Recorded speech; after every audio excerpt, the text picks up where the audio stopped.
And when bad things happen, they call traditionally masculine men. If you need a firefighter, you need a masculine man. Why are young Muslim men looking up to the likes of Andrew Tate and Jordan Peterson? Masculine men have a duty to provide and protect those they care about. Is that they're so disgruntled and they're so resentful at the mainstream voices out there that they're willing to latch on to anything that speaks to them. And who are these voices out there? It's revolving between Andrew Tate, right, and Jordan Peterson. Let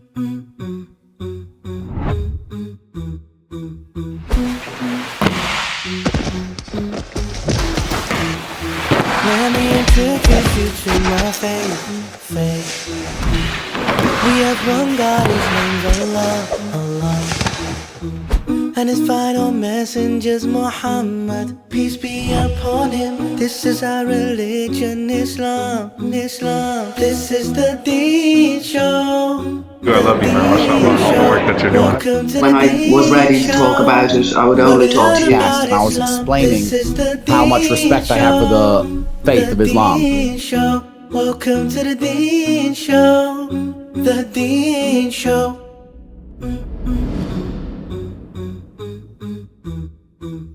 Bismillah, alhamdulillah, assalamu alaikum, greetings and peace. Welcome to the Deenshow. I'm Eddie, your host. Subscribe if you have not already. And I have a special guest. We're talking about a very important topic. And to cover this topic of the role of the man, role of the women, whatever you want to call it, feminism nowadays is taking over. And all sorts of people are being looked up to. You have Andrew Tate. Why are people gravitating to him towards Jordan Peterson after before he made this real catastrophe of a decision to go towards, having a certain person on the program. You guys know I'm talking about with the Netanyahu and whatnot. But a person who's specialized in this area, I've been talking much about it. Want to get him and his feedback on this. My next guest, Sheikh Yusuf Susi. How are you? Hayyakum Allah, barakallah fikum, jazakallah khair for having me on. How you been, Sheikh? How's everything? I'm good and a little nervous. Yeah?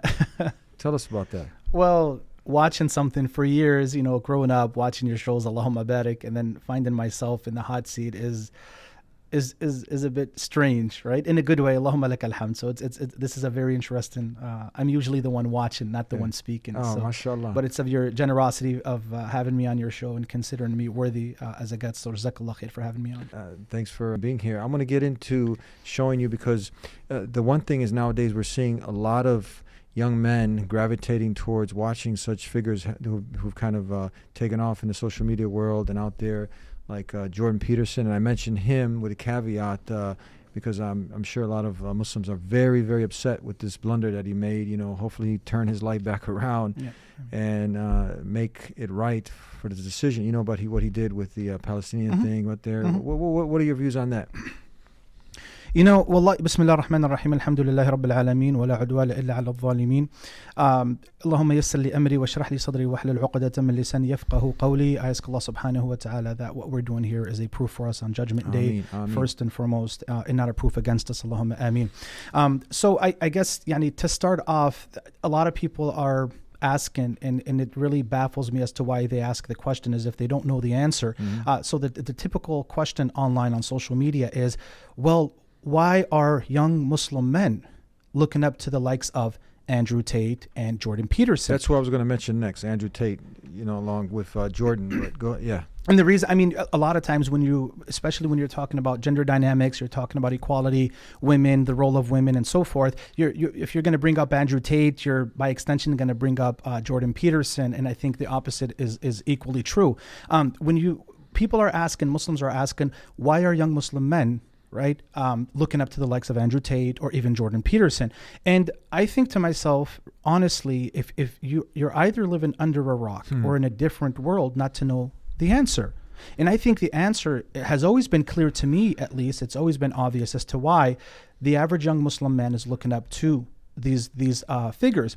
And I find it interesting that people do not know the answer. However, my take on this is that when you look at how straightforward, how brutally honest, how they cut to the chase, these are things that are usually admired when we're speaking the truth, when we're speaking our heart, when we're frank, when we're candid. These are usually traits that are appreciated across cultures, right? But what I've seen happen in over the past decade, perhaps too, is that when political correctness crept into our masajid, a lot of these obvious truth claims that have been truth claims for centuries are now being selectively pushed under the rug, right? And so what I believe is happening is that Muslim mainstream discourse is badgering young Muslim men, right? You're toxic. How you feel is toxic. What you think is toxic. The way you look, it's toxic. The way you walk is toxic. So a lot of these men, they're being badgered, You're right? hearing people this is what's being said. Yeah, yes. Yeah. And I talk, these are the shabab. The shabab means youth, by the way, not the group. A lot of young Muslim men, this is how they feel, right? And they feel as though they're being cornered and no one is speaking to them. People are talking down on them, right? And mothers are starting to pick up on this as well. And they're starting to see this in a lot of their young This boys. is from your experience now, being that you're an imam also, Yes, correct? yes, So yes. you're going to see this firsthand. I see that firsthand. And by the way, there's not a community I visit.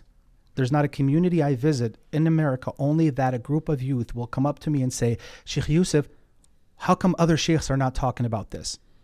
Right? So there's a great deal of selectivity when it comes to what's being shown out there. What are people addressing and what are people So speaking young men about? are coming to you and saying, why are other scholars, other imams not talking or touching upon what specifically this? Anything that's related to Muslim women is gradually but surely becoming the unforgivable sin. Okay. It's becoming slowly a red line. And guess what? To be brutally honest, this I feel hurts women the most. It's not doing women a favor. It's not looking out for women, that you completely shove everything that has to do with women, all those topics you shove under the rug, and you limit your discourse to being good to your neighbor, the mercy of Allah, and how we should vote, and to 4 to 5 different subjects, right? Let me switch the conversation here, right? Although this was not intended.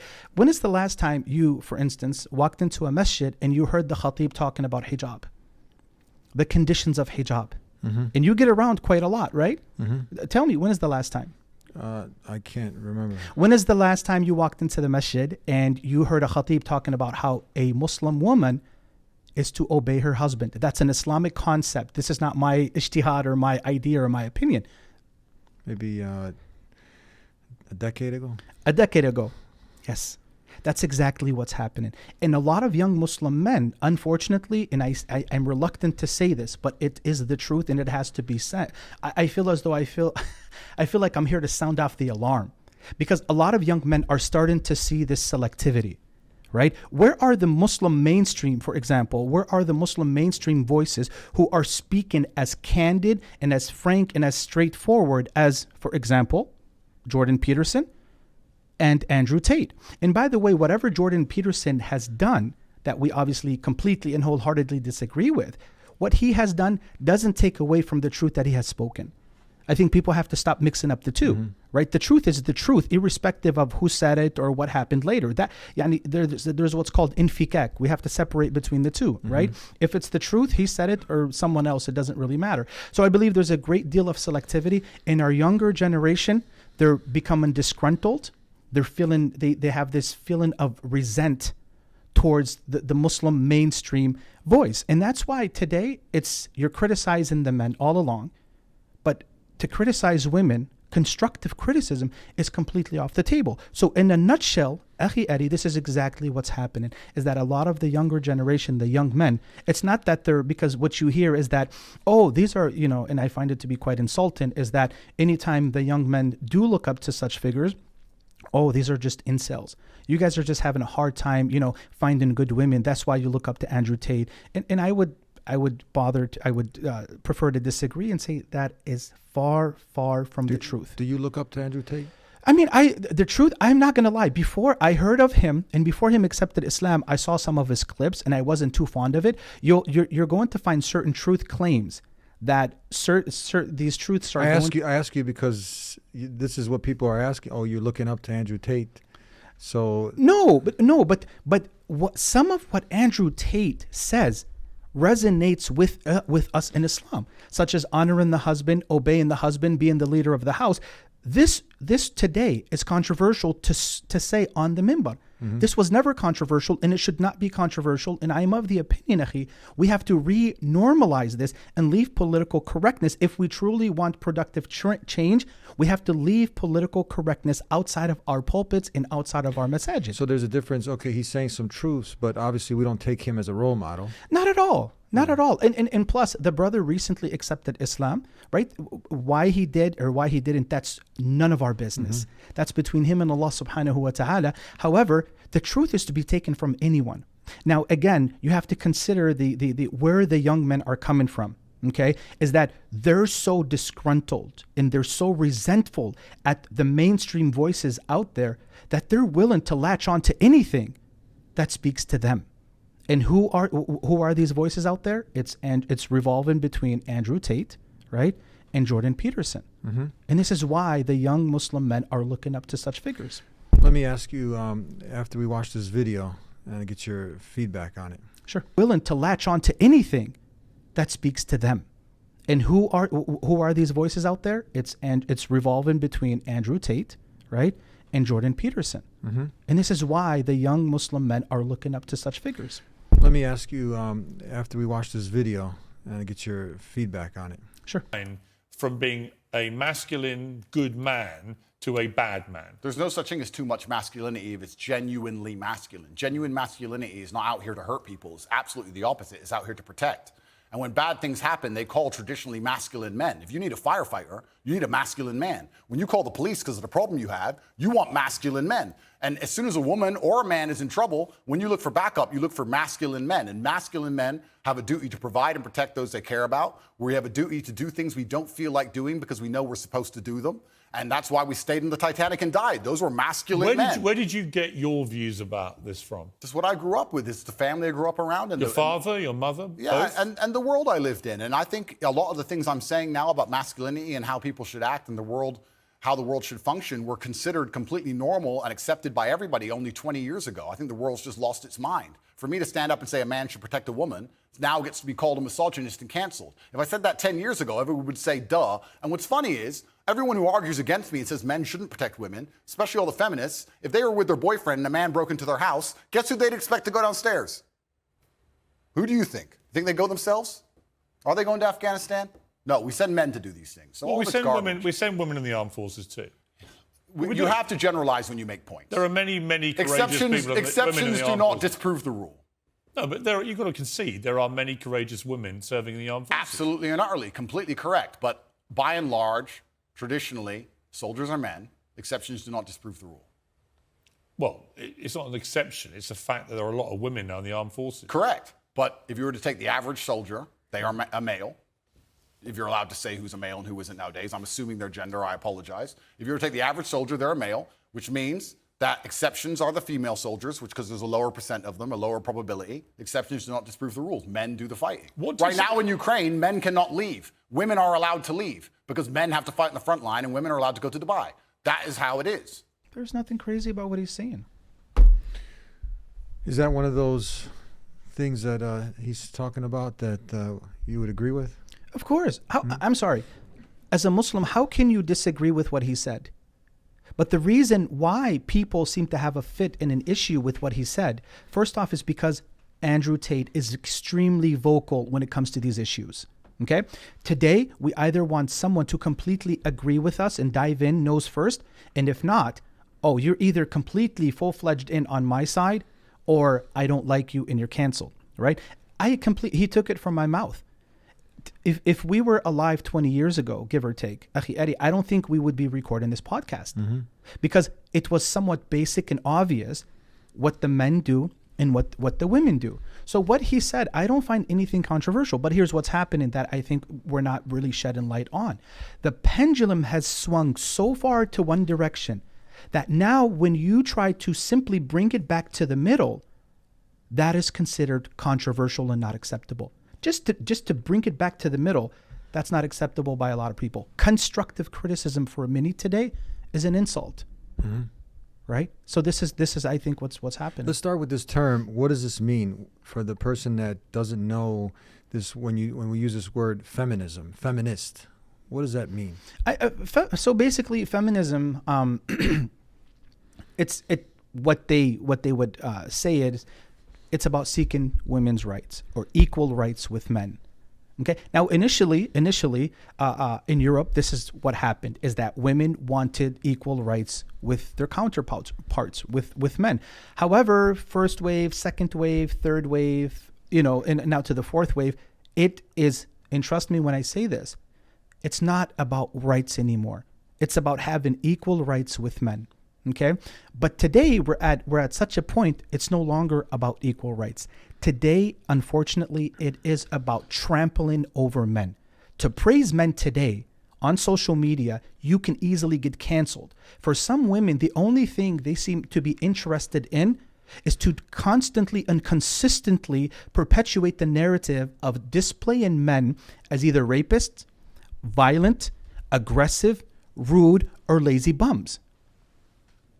Is this the reality? It's not the reality, right? And so, but this is what's being perpetuated. So in short, they say that it's about equal rights with men, but that also remains to be selective, right? And let me maybe further clarify. The reason why some Muslim women, a growing number of Muslim women, the young and impressionable, the reason why I would say fall for this ism is because it carries a positive connotation. So when you take the word gender equality, the word equality, istiqlalan, independently by itself, it's a positive word. It carries positive vibes, right? It doesn't rub you the wrong way. And the Muslima, the average Muslima, does not really know what in the world she's dealing with. The average 17, 18-year-old comes in, and she really comes in with a good intention, but she has no idea what in the world, what a monster this feminism is that she's dealing with. So she looks at the word equality and says, well, she associates it with equal opportunity, right? Equal pay, and these are good things, right? So she says, okay, these are good things. And Islam, offers women their rights. So these are one and the same thing. And I think it's our duty, again, as Muslims, as Muslim du'at, mainstream speakers, mashayikh, leaders of the communities, not to say it's our policy not to talk about feminism in our institute, because this is what's happening. You have certain institutes, who say their policy is for us not to address feminism, for us not to allude to it, and for us not to talk about it. And I find this to be the epitome of deception. Mm-hmm. I cannot sleep at night knowing that these women are headed in that direction, and I'm convincing myself, oh, now is not the time, it's not of wisdom for me to talk about this, right? And that's why I am of the opinion, there's no room. What I look at when I view feminism, I view it as this ferocious bear with its claws right at you. This is how and this is why I keep talking about feminism. This is why I keep tweeting about feminism. This is why I keep posting about feminism. Others, unfortunately, in the field are trying to portray this monster as this nice little rabbit. I think we all need to smell the coffee. We need to all stand up, take a stand, and clarify to the young, impressionable Muslims that this is a dangerous monster you're dealing with. And it's not your friend. It's not your ally. They don't care about you, and they are not on your side. When you talk to different women out there, do they classify themselves as feminists, or they have the tendencies that fit into this criteria as a feminist? How does it usually work? Well, it really depends on who you're dealing with, at what stage. Is it online? Is it in person? But what I have seen online is, over the years, they've taken in a lot of these concepts. The right? concepts are taken in. Yeah, the concepts of feminism, right? How a woman should be, right? And that's why you have two epistemologies here that are literally fighting toe-to-toe against each other, right? So she's a Muslim, right? She does her five, she prays her hijab, but she's heavily influenced by the feminist rhetoric out there, not realizing that her idea, the way she views life, has been shaped in such a way that it really still conflicts with the basic teachings of Islam, right? And that's why people, I don't think they realize to what extent and to what degree this feminism is dangerous, right? By the way, this was not even part of the plan, but I'm going to bring up her name. Feminism is, you start off with seeking rights, You start off really with a good intention, and hey, I'm just here because I want women to secure their rights, and I want to secure rights for the Muslim woman. They start off good. However, as you gradually start to move forward, you're holding on to Islam on one side. You're holding on to feminism on one side. As the car starts to go on faster and move faster, she's still holding on, but she realizes the deeper she goes or the faster the car goes, the more these two start to separate. And which leads me to Naim al-Bazzaz. Naim al-Bazzaz was a woman from Amman. Her sister gave an hour-long podcast, and her ending was gruesome. She ended up, at the end of her life, committing suicide.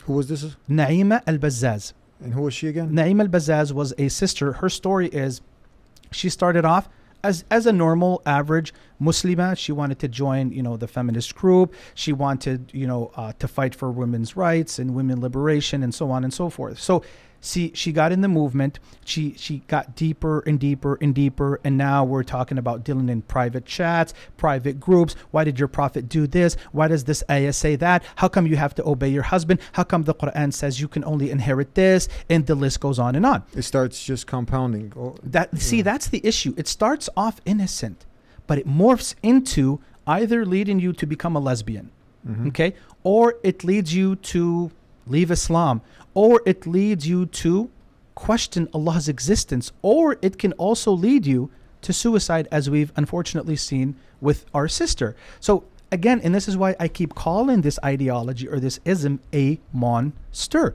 Now, is this going to be the case with every sister out there? No.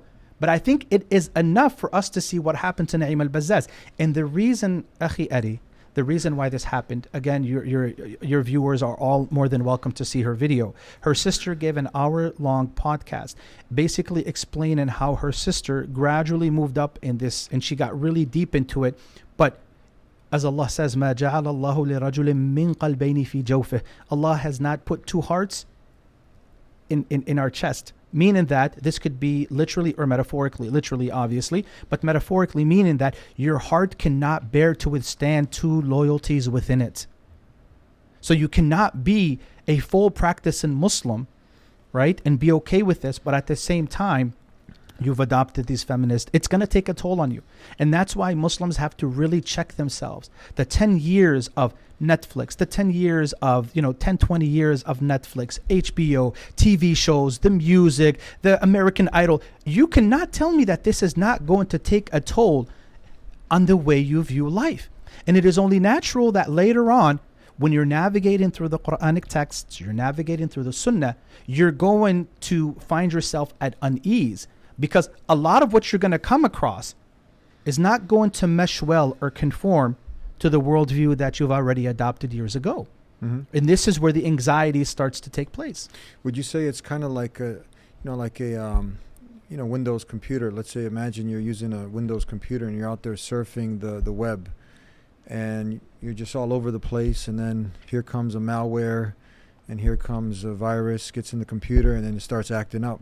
So all these things, if it's not filtered properly, we get all these ideas in our mind, our brain's like a sponge, and all these things start creeping up, and then you end up becoming a victim to things such as what we're discussing here and other things. And then you don't even know it. Before you know it, your heart might gravitate towards a particular speaker. They might say something that captivates you, and you go deeper into it, and now you start adapting and mimicking and just repeating the things that they are teaching you, right? And then it starts to conflict. You've spent less time learning your deen, and you're over here learning from Miss Johnson over here, whatever you want to call her name, Miss Feminist on Instagram with her shorts, and now you're starting to take off in a whole different direction. If I could just following up with your point there, see, the whole world at large, these establishments, these multi-billion-dollar corporations, right? Yeah. These entities are very, very focused on women, but they are more super hyper fixated on Muslim women. Because at the end of the day, what's left? It's the Muslim woman who's left, right? And so what this is what's happening, Akhi, is that the whole world is telling women how to behave. how to carry themselves, right? And what they could do, and how no one is to tell them what to do. No one is to tell you how to dress. No one is to tell you when to go out. No one is to tell you you're your own agency. Not your husband should get into that business, not your father, not your brother. So what's happening is the whole world. But then they are telling you what to do. But they're telling you not to. But on the other end, they're telling you, the fashion industry and then all these other forces are telling you what to do. Of course. And so you have, it's not even that though. So you have one group on one end, and then you have when we're speaking to women, we're doing the same exact thing. We're just reminding them of their rights. So now the person who comes to criticize women or to offer legitimate not controversial, but legitimate constructive criticism, all of a sudden that person is boxed as a misogynist, as a male chauvinist, as a women hater, as a man who was dogged out by women in his past, or as a man who's intimidated by an accomplished woman. And that's what, just because he's relaying certain truths?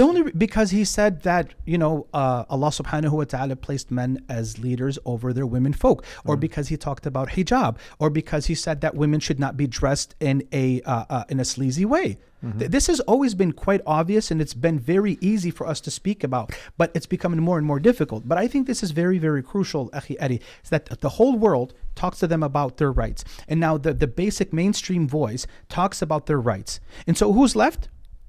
The way this is perceived is the average Muslima who adopts this ism, she's looking as, well, so-and-so is talking about us, and he's criticizing us, and he's telling us what we're doing wrong. Oh, he must be an incel. See, when Muslim speakers were not all on the same page, it gives the impression to the average Muslimah that, oh, these speakers, they just have a problem with women. They need to sort it out. Because, hey, these speakers are not talking about it, so it must be okay. I got news for you. When we're in closed doors, we're not saying that it's okay for you to do that. No, we're not arguing or debating or going back and forth that, is it really halal for her to be dressed like that? No. We're discussing what's the best way to go about it. Yusuf Susi is deciding that we have to be vocal about these matters. Others are still, saying that no, silence is wisdom, and wisdom is the best policy, and we have to wait another 10 years to talk about these issues. I'm sorry, this is not the way things ought to be done. Have you sat in private meetings and with different imams, shayukh, and scholars, and addressed this, voiced this concern? What has been some of their responses? It's the usual thing is, what I usually get, Akhi Eddie, is we have to use wisdom. I agree we have to use wisdom, but their understanding of wisdom it's a matter of ijtihad, right? I disagree with the way they're going about it. They disagree. They think basically now is not the time. Well, when is the time? 30, 40 years from now? See, had all the other voices, Akhi Eddie, had they been silent, Yusuf Susi would not be talking about this. But when you have so many voices out there, influential mega voices out there, and you're telling me it's of wisdom to remain silent, I'd say no. This is the epitome of deception. And we are hurting our young Muslim women. And so I think we've made a mistake for the past 2 decades, but I think it is high time that we flip things around and we start being vocal and direct about things that need our immediate attention. Are there many sisters that agree with you? Because usually if it's coming from sisters also, would you say it has more of an impact, or should it be coming from the community, the leaders of the Muslim community, or... Wallahi, akhi, I think everybody has to do their part. Yeah, everybody has to do their part. Here, a Muslim imam, there was this brother who gave a khutbah, a sermon about hijab. Okay, and there was a woman on the board, and I assume she was a feminist or a femislima, right? Because, by the way, I use the word femislima just instead of saying a feminist, because a femislima is basically a Muslim feminist. Yeah. Right? So I just say femislima just in case someone sees my post out there and says feminist and it doesn't apply to her, the non-Muslim, and I specify the word femislima. So he ended up giving a talk, a khutbah, basic khutbah, nothing on his own. Allah said, the hadith says, and that's it. This individual, she was on the board. She went out of her way after the khutbah. Who is this person? We have to make sure, we have to vet those who are going to give future khutbahs here. Why did he talk about that? And she had a fit. Why? Because he was talking about hijab? Because he talked about hijab. Yeah. I'm telling you. And she wasn't wearing hijab. I honestly, I don't know. And even if she was, it's still that idea of, see, we don't realize it, but we are at the point where women now are beyond reproach.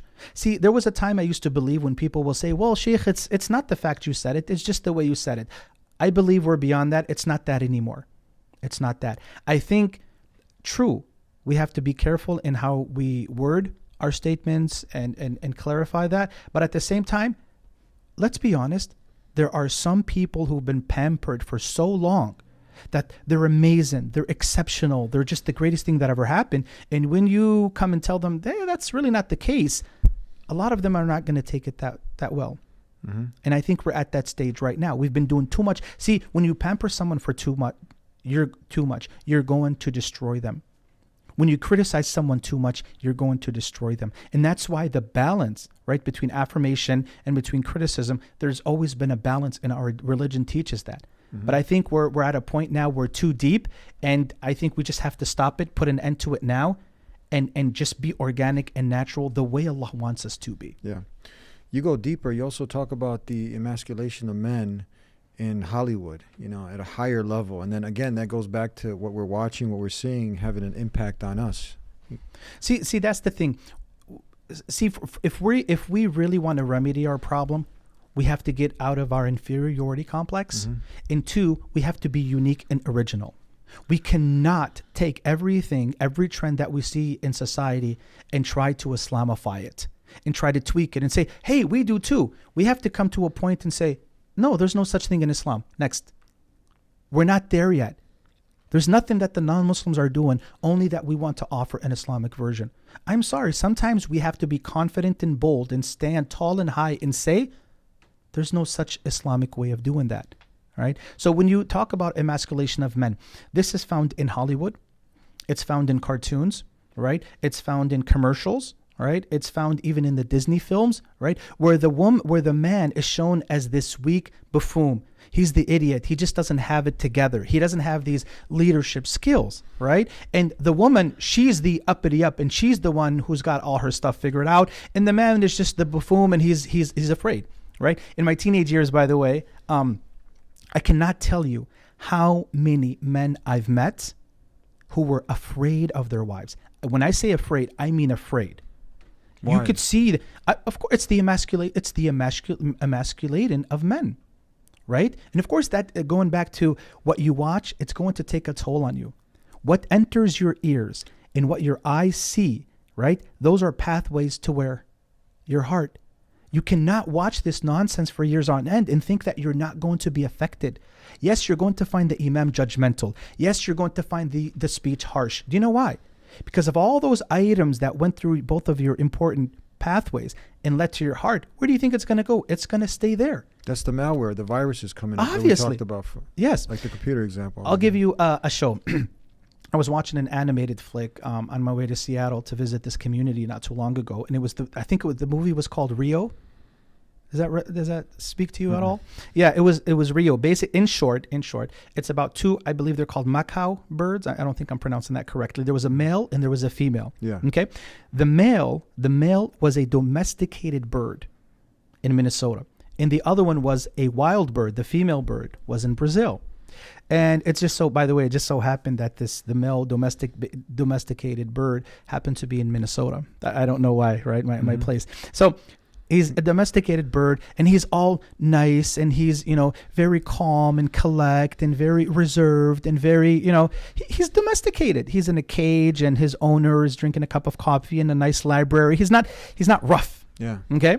And of course, the female bird is in Brazil, in between the lions, in between the jungle. She's flying all over the place. And so they wanted these animals to get together and reproduce, if you will. So they take this domesticated bird from Minnesota, fly the bird all the way down to Brazil. And of course, they get locked up. The enemies, they're looking for them. The birds get stolen. The gist of the story, Akhi Eddie, is when you look at the woman and when you look at the man is domesticated. He's the one who's afraid. He's the one who's afraid of taking risks. He's the one of saying, oh my God, I can't do that. And she's like, would you just get your stuff together? So it's the woman who's leading the pack now, and the man is the little, scary cat, right? And of course, you watch 1 flick, 2 flick, 3 flick. This is going to take a toll on you as a young Muslim man or young Muslim woman. And guess what? If the voices on the manabir are oblivious and they're not pointing these things out, it's going to shape you. And this is exactly what's happening, right? And for example, even when you watch sometimes some brothers will send you certain comedy flicks, you notice, although they say it and they're trying to be funny and humorous about it, you'll notice later on that there's a gist of truth in it, right? So when a man goes golfing, he has to get his wife's permission. Honey, no, of course I'm coming, But then when he reverses the role and when she's talking to him, she's all like, you know what, if you don't come here now, we're going to have problems. And so he, on the other end, says, okay, no, I'll be right there, honey. No, I'm not playing golf. I don't have time for my friends, So she's the one who's basically putting him in check, right? Not to say that Yusuf Susi wants one or the other to put, in check, but it shows you that things are changing. And we have to come to the realization, I think, sooner than later, to accept that the man in Islam is the leader of the household. He's the qawwam, right? Irrespective of how many degrees you have, irrespective of your career, irrespective of how lucrative your income is, you do not become the qawwam of the house. That is something that Allah subhanahu wa ta'ala gave the man, and it's not for the woman. Don't be mad at me. This is basic Islam. It's always been this way, right? What if she says, well, he's incompetent, right? I'm more fit for that position. Sure. And guess what? There are certain situations that are like that, right? And that's why when you talk about, so for instance, this brings in another subject of hypergamy, right? There's this author who wrote a book, it's called Men on Strike, and she talks about this concept of hypergamy, and that is that you find women who are suited to lead the household. But let me ask you this. Is that the exception or is that the rule? Generally speaking. That's the exception. Yeah, that's not the rule, because Allah subhanahu wa ta'ala created it within them to want to lead. I mean, Allah explicitly says in the Quran, الرِّجَالُ قَوَّمُونَ عَلَى النِّسَاءِ, right? That the men are caretakers over women or of women, right? And so it's in our nature to want to lead. And that's why I think an egregious mistake that we Muslims have done and continue to do is to turn the exception into the rule and the rule into the exception. It doesn't work like that. It doesn't work like that, right? And if she's better suited for that position and they're living in harmony and things are working for them, good. But sometimes the marriages are miserable because the roles have been literally flipped upside down. The man wants to carry out the woman's role, and the woman is trying to carry out the man's role, right? Because again, the pathways, right, and what they've been taken in for years on end, but they don't realize at the end of the day, they're both very well off. They're doing very good for themselves, but their intimate life, their personal life, their marriage is miserable. You're seeing this firsthand on the ground. Yes. Yeah.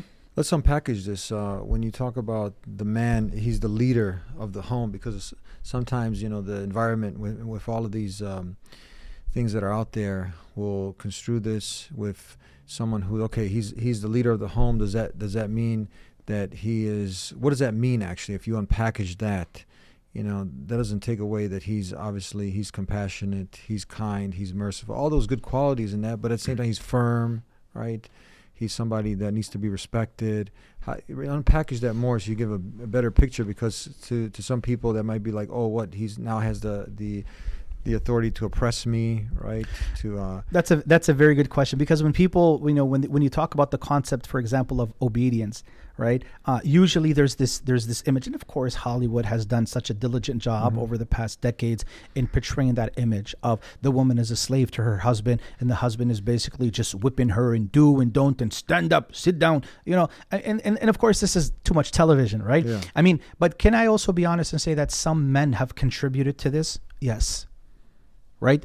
Some men out there have unfortunately contributed to this stereotype, right? And that is that his wife for him is basically just like one of his daughters. He doesn't treat her with respect. He doesn't honor her. He doesn't consult her. He doesn't, get her opinion, right? So Islam is a balanced religion, that it wants you to be a man, meaning that you assume responsibility, right? That you're not careless, that you are You're driven. You have motivation. You are determined. You are guiding and leading the family. It's not, see, a Muslim man, Islam does not ask of us men to become tyrants in the home. But at the same time, that's one extreme. The other opposite extreme of the pendulum is when you become a doormat, is when you become a yes man. And you think that being a yes man is going to get you all the results that you've ever been, hoping and wishing for. And I'm sorry to tell you, you're not going to get your wife's respect by being a yes man. The Prophet sallallahu alaihi wasallam, for example, right? The Prophet alaihi salatu wasallam would hardly say no. He would say yes. But I can assure you, if you look through his seerah, he was far from a yes man. Okay, and if you want to have me on a different episode, we can talk about that one by one, because I think that really needs an episode in itself. So going back to what you've asked, just so we're not drifting too far away, we don't want men. Islam is not asking of men to be tyrants, but it's also not asking of men to be these doormats where they don't have a say. And whatever he says, she's like, I don't care. And of course, no God conscious Muslim woman who loves and fears her Creator, she shouldn't have that kind of attitude. Not at all. Not at all. And that's why when we talk about a woman's obedience to her husband. And no Muslim man, obviously, to keep it balanced, he should be kind, compassionate, loving towards his wife, but at the same time, he has to make certain decisions as the protector, maintainer of the family, to protect the family. So if he makes a decision that, hey, I want my wife home at 9 o'clock, I don't want her go out at this time. And she's like, whatever. No, she can't do. She got to be home at a certain time. I feel like you're going to drag me into something completely different. And these are all interrelated, by the way. But men are... That's just an example, yes, right? Yes, of course. And that's not out of his, being he loves his family. He loves his, it's out of love and protection. Yeah. But the way the enemies of Islam have framed the discourse is, oh no, he's doing that because he wants to hinder your freedom and he wants to hinder your rights, and he's your biggest stumbling block to the free world. But like you said, why is a man doing that? It's because he knows what a nasty world it is out there, how evil people can be. And guess what?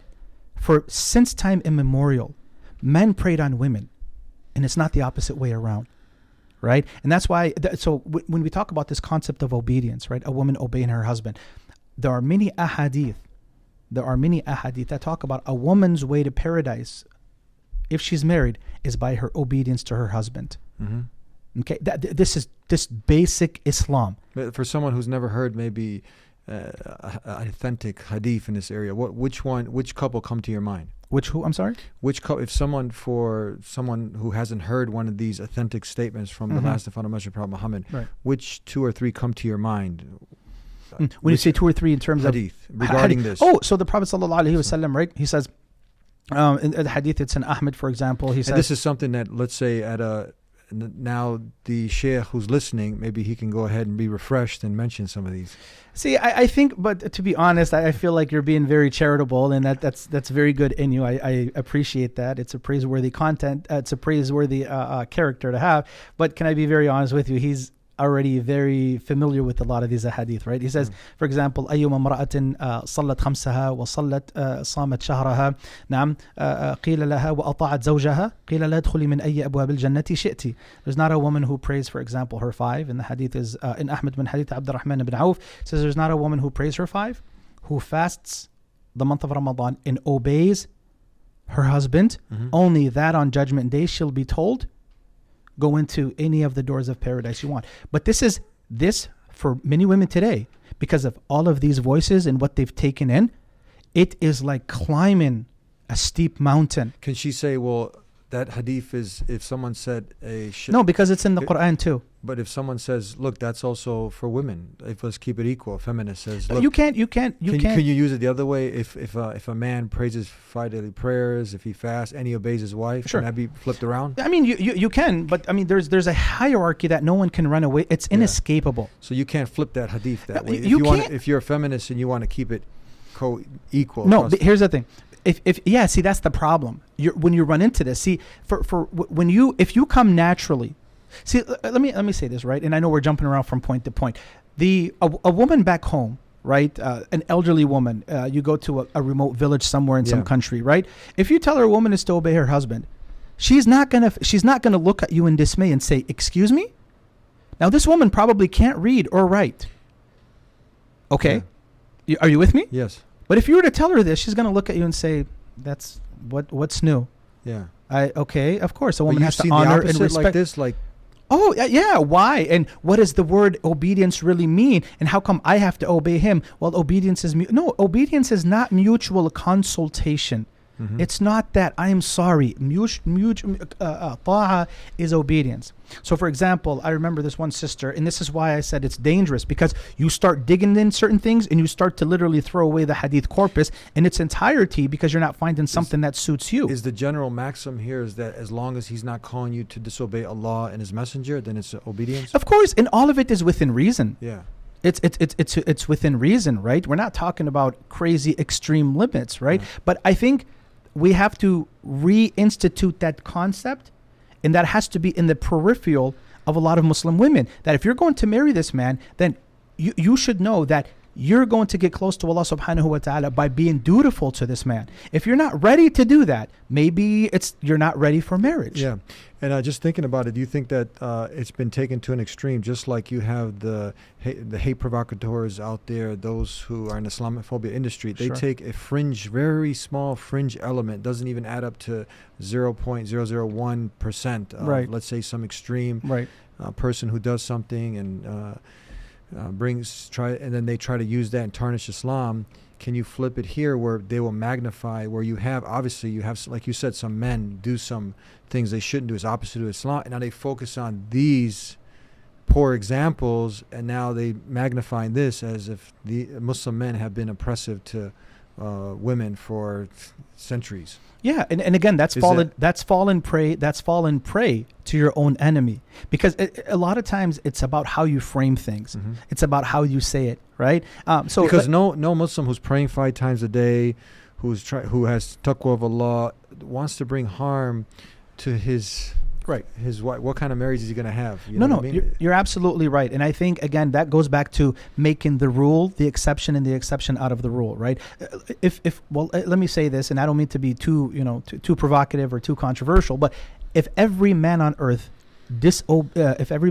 abused his wife, the concept of a woman's obedience to her husband will still remain.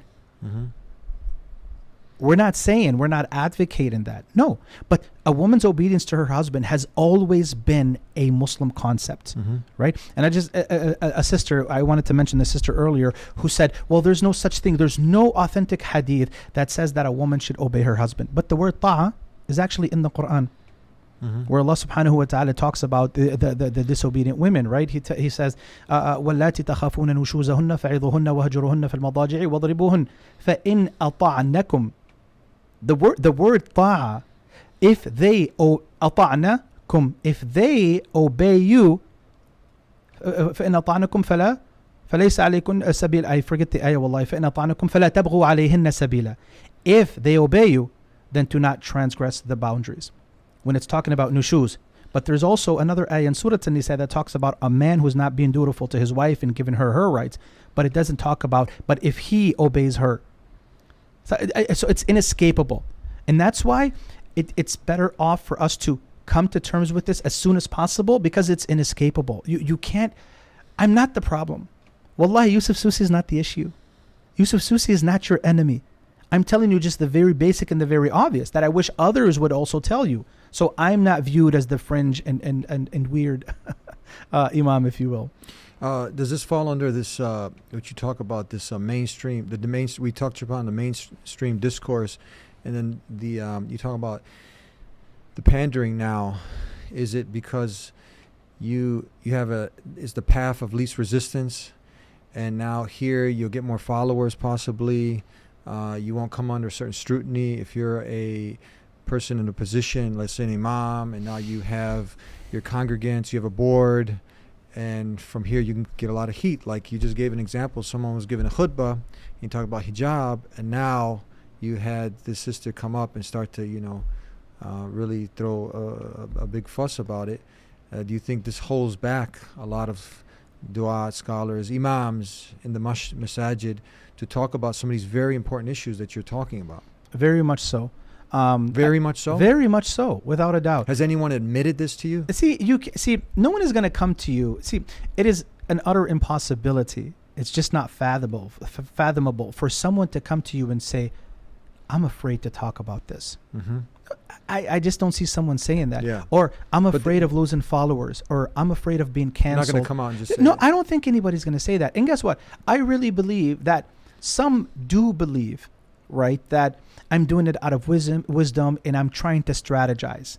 Okay? Some do believe that. But some said, look, they say, look, Yusuf, look, I want to speak about it, but I can lose my position. I'm going to get a lot of pushback. Has anyone... See, I haven't met someone like that. What I usually get is, Sheikh, you know what? We're just trying to strategize. We're trying to be very delicate with this. And hey, you know what? I agree with you. I wish I had your patience. I wish I could, try to strategize. But I feel like we're at a point right now, Akhi Eddie, I don't feel we have the luxury to strategize. Things have gotten so out of control. You know when you're desperate? Yeah. When you're desperate and you're on your time is ticking, you do whatever you can just to basically get that liquid that spilled or the box that spilled. You try to put it back together. I believe we're at that stage right now where we're so desperate and we don't have the luxury to talk more about strategy than we do about action. Right? But to say that, I will say this: it's hard to X that out. Right? I don't feel comfortable. I don't have the guts within me to start digging into the hearts of people, right? Because Islam taught us not to. But I will say, I can confidently say that I'm not going to X those factors out. Because we as imams, Muslim speakers, scholars, and so forth, we know what's going to get likes. We know what's going to get us criticism. We know what's going to get us canceled. We know what's going to get us invited at the next event. We know what's going to open up the doors. We know what's going to get us brownie points. We know all this before we tweet or type anything. We know the result that we're going to get, right? But it's the cherry picking and the selectiveness that's hurting the ones we're trying to help the most, women. When you watch this popular program that's out there from the Kais tribe, you heard it? Yeah. I mean, you have a lot of even sisters who like this program, right? But isn't a lot of the stuff you're talking about, if you watch this, you kind of see people playing their roles somewhat? Yeah, it's very funny that you say that because, yes. And here's the thing. There's some harmony there. Big time. I mean, you look at whether it's Ortoglu or Bamsi Bey or whoever these characters are. When their wives talk to them, I mean, you kind of see that great honor. Right. And she just kind of, look, if you can't do that with I'm not saying you have to, that's between you and your husband. I frankly don't care. It's none of my business. But when you look at the way women are addressed and the way women are and that masculinity in the men, you notice a drastic, radical difference between how the women are, right, and how they treat their husbands, how they speak with their husbands, how they address the great honor that they have for their husbands, right? It's not that they're being loud and disrespectful and talking back and who are you and I'm going to leave anyways and I really don't need you. It's not like you're doing, much for me anyways. I mean, look, I'm the one who gets the complaints. I can leave anytime I want to. I really don't need you. I'm educated. I can do it on my own. When men... These are some of the statements, huh? Oh, yeah. Oh, yeah. Wallahi, Allah's my witness. I'm the one who gets this. And maybe this is why I'm passionate and I'm talking about this. See, Akhi Adi, there's nothing in it for Yusuf, Susi. I'm not on the side of men, and I'm definitely not on the side of women. I'm on the side of the haqq. There's absolutely nothing in this for me. It's just these are problems that I'm seeing that have to be addressed, and we have to re-normalize this. This has to become the new norm in Islamic discourse. There's one scene, and you'll see, was it Turgut, yes. Yeah, Turgut. And his wife is giving him advice, and she's really adamant about how she wants things, and if I remember correctly, to play out. He's listening, and then he's like, at the end, he says enough, and he's firm in the matter, and he makes his decision. And from there, she just steps back, she accepts that, and then he starts to really open up even more, and he starts to praise her, how much he loves her and whatnot. But she didn't keep going back and forth. She was talking. Then at the end, he was like, he made his decision. She accepted it. He heard her out, but she pulled back. She knew the limit. Right. And she expected that role that God Almighty Allah had given the man. And then it turned out that that love for her increased. See, here's the thing. as I don't know where to start really, because there's so much to say. Men, Akhi Adi, we're very basic creatures. We're not complicated as women are. And that's not meant to be an insult. This is the way Allah subhanahu wa ta'ala created us, right? And the reason why I'm bringing this is because, for example, take Surah An-Nur. Surah An-Nur, I believe it's the first page when Allah is instructing the men to lower their gaze, right? He says, وَقُلْ لِلْمُؤْمِنِينَ يَغُضُّوا مِنْ أَبْصَارِهِمْ وَيَحْفَظُوا فُرُوجَهُم ذَلِكَ أَزْكَى لَهُمْ إِنَّ اللَّهَ خَبِيرٌ بِمَا يَصْنَعُونَ. In that page, there is, I think it's 1.5 sentence, 2 sentences, give or take, right? That talk to instruct men. Tell the believing men to lower from their gaze and to protect their private parts. That's it. The remainder of the page, do you know how many lines we're talking about? A good 10 lines have to do with women. It talks about their zina, who they could beautify themselves in front of, their khimar, and so on and so forth. So it's not me who's saying this. Men are very easy creatures. We're very simple and basic. Women are very, very complicated, and no one should have a problem with that. This is just how Allah subhanahu wa ta'ala, in His infinite wisdom, created us to be, right? And that's why the society is teaching a lot of our women, don't let anybody tell you what to do. You're amazing the way you are, and I know I've said this before, but when you live according to that style, it's going to be very hard for you to get married and accept the fact that, as you said earlier, your husband doesn't want you out at a certain time of night. Maybe he doesn't want certain friends over the house. Maybe he believes that this friend is not really having a good influence on you. That's his right. Let's stop right there. That was your place. Is that his right, where he says if he sees like a friend, if the husband sees that this friend is not someone who he wants his wife to hang out with, because he feels that this is detrimental to her deen, to her well-being, to their family, and even though she has an affinity towards this friend, does, in the obedience to Allah, now obeying her husband, does he have a right to say, cut this friend off? Of course. I mean, and again, this is an example now. Now we're getting down to, some of the Yes, that's fair. Is this across all 4 madhabs? This is very basic. Across, someone can't say, no, not according to my madhab. No, that's ta'a fil ma'ruf, is to obey him in that which is reasonable and in that which is truth, right? If he notices his wife is drifting away, her hijab is changing, her attitude is changing, she's becoming a little bit rude, she's becoming disrespectful, she's not appreciating she's overall changing. And a lot of times it takes one friend to corrupt. Oh yeah. No, of course that's his right.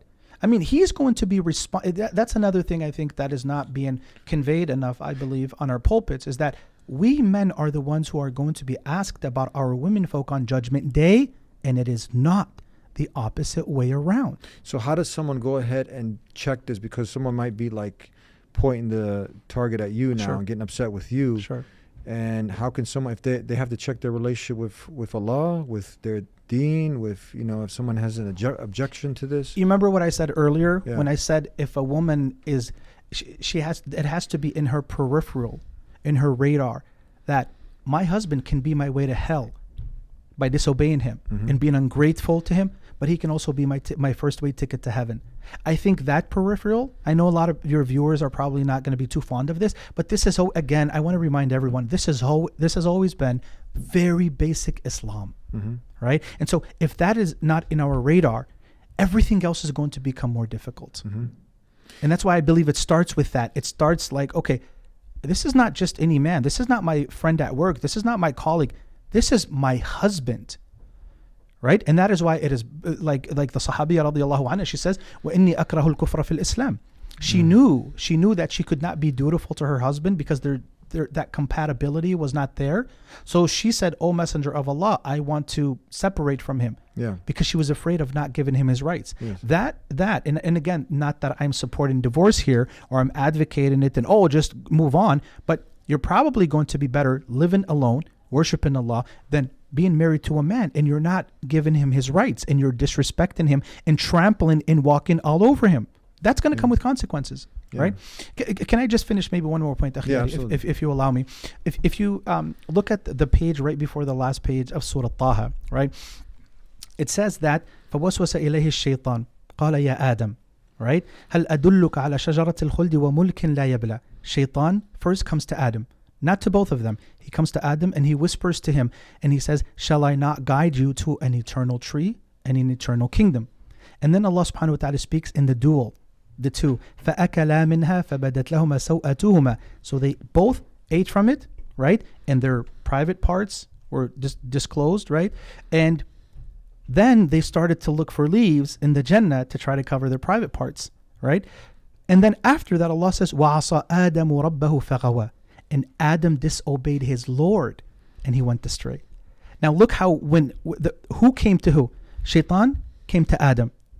When the leader of the pack, the leader of the house, he comes to Adam and speaks to him directly, not to both of them. He doesn't pull Hawa on the side. He speaks to, but when it comes to the act of disobedience, Allah speaks in the muthanna, the both, the two of them, right? فَأَكَلَا مِنْهَا فَبَدَتْ لَهُمَا سَوْآتُهُمَا, right? In Arabic, you'll know this is speaking of two of them. But then when it comes to the responsibility and the admonition, you find Adam alayhi salam alone. وَعَصَى Adam. And Adam disobeyed his Lord and he went astray. Now, who disobeyed Allah? Was it just Adam or was it both of them? Both of them, right? Because they both ate from the tree. But Allah subhanahu wa ta'ala is singling out Adam alayhi salam here specifically in this ayah because he is the man of the house. He is the leader. He's the one responsible. So I just want to remind every sister out here, it's not your husband's job to sit there and admire you from afar and for you to do whatever it is you please, however it is you please. I know this is not going to sit well with some of them, but a man, it's his right.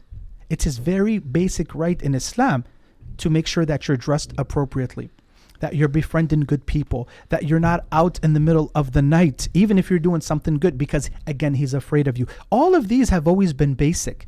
This is basic stuff that you can go look into the books of Islam. This is all there. Yes, wallah. And that's why... This is like taking a math class at university or in elementary school. This is like, math 101, English 101. It's always been that way. Oh, okay. But it's, again... You're not saying nothing new now. No, it's not. Like I said, if I said this 20 years ago, I probably wouldn't even have a need to say it because it was acknowledged. But again, don't forget, Akhi Eddie, when you grow up and you really have the idea that no one tells you what to do, it becomes very, very difficult for you to get under the roof with a man who's probably going to want to tweak a few things. Yeah. Right? I mean, it's only natural that you don't want your wife going out in the middle of the night, when it's dark, or to be in an empty parking lot by yourself. Yeah, that's natural. What is so controversial about that? Yeah. I don't get it. It's hard to see how we came this far. You have someone who was talking about a older couple who's been together for almost 40, 50 years, whatever the case, and the wife is with her husband, and everything that the husband is the wife, when she's asked something by their children, say, I got to check with your father, I got to check with your father. She's like, showing that respect, that she's consulting with him. She's not just on her own, like renegade doing her own thing. And it just touched the person who's watching, how there's this respect. And then obviously he's, very kind to his wife. And this goes back to a guest I had on a program. And I think every imam, I've said this before, every imam should have this as a part of basic reading material, and then it should recommend this book. It's called Empowered Wife by Laura Doyle. You sent it to me. I haven't read it yet. It's a very powerful book because it's by a Christian woman. She's also someone who is at the verge of divorce. And she went to traditional marriage counseling, and that's a failure, and that's something that really she advised people to stay far away from because it's just a milking cow from your money. But then she went to people to see how they kept their marriages who were in marriages for 30, 40 plus years. Sure. She went to the experts because how did they keep it together for so long? And she found that, and this, by implementing this, what she found, it saved her marriage. She found that men needed that respect, and it wasn't the respect like if he deserves it or not. It was just like they just need respect. It's like oxygen, and when he would get that respect, he would give her all of that love. He would reciprocate with so much more. Right. And she found also that there was a lot of different, in her book, you open up the opening chapter and she lists a bunch of myths, like, how marriage is 50-50. And I'm just recollecting some of the things that it's like a true and false. She goes, no, women are the leaders in the sense of if they want peace, there'll be peace. Because if a woman's unpleasable, you're not going to please her. Right. Men are simple creatures. Right. They don't want war. They don't want to Right. fight. Yeah. Usually, Yeah. typically, that's how. And a lot of things that go with our Deen, with Islam. So this is something that it's called Empowered Wife by Laura Doyle, and supposedly she's helped over 150,000 couples save their relationship, their marriages. Yeah. See, if I could just mention something, Yeah. Echi, I think what we're overly concerned about is hurting the feelings of others. Mm-hmm. Okay. Now, do we want to hurt the feelings of others? We don't. But I think we have to also acknowledge that sometimes, in the process of conveying a truth, Yeah. in the process, your feelings might be hurt. So I want you to understand, dear viewer or dear brother or sister, that hurting your feelings is not an objective. It's not an end. But sometimes to get to the truth, your feelings might get hurt. Yeah. And especially seeing how far we've swung, I think it's only natural, right? We should somewhat expect that that's going to happen. Is that because there's so much layers of deception, of lies, of all silence on our part as Muslim speakers? Yes. Silence, Of these course. other things, and it just gets padded up. You got to just like it's layers. You got to take all It's these compounded. layers off, the Yes. compounded layers. And Yes. now you got to get to it. What's the definition, would you say, of a good man? Well, a good man is a man who's good. I'm being sarcastic. No. A good man is, we're talking about Islam, right? Yeah. A good man basically who's going to assume his responsibilities, right? A man who's going to be mature, a man who's going to be confident, a man who's going to have a sense of direction, a man who knows what he's doing. He has a vision. He's not a follower, right? And that's something that a lot of women, they resent when they see a man who doesn't have a sense of direction and he's kind of just a follower, right? Of course, I mean, there's so many things to list. Of course, I mean, I think it's a giver when we talk about fasting, the month of Ramadan, praying. These are basics. Basic pillars, yeah. These are basics, Someone who's not too, I mean, a lot of people are probably not going to like this, but I really urge the younger generation of brothers to stay off of these video games. Mm-hmm. Right? We're not talking about halal or haram here, but we're just talking about your wife honoring you and respecting you as the man, as you wish to be respected. Yeah. I would definitely urge a lot of our younger brothers to ease off of the video games for sure. Tell me this, why do you feel now, are you seeing more and more men going overseas, going to get married, not staying here, but abroad? Are you seeing an influx in this? Yes. You you are? Yes. Why is that? Big time. There's not a community. I wrote a tweet a while back, and it.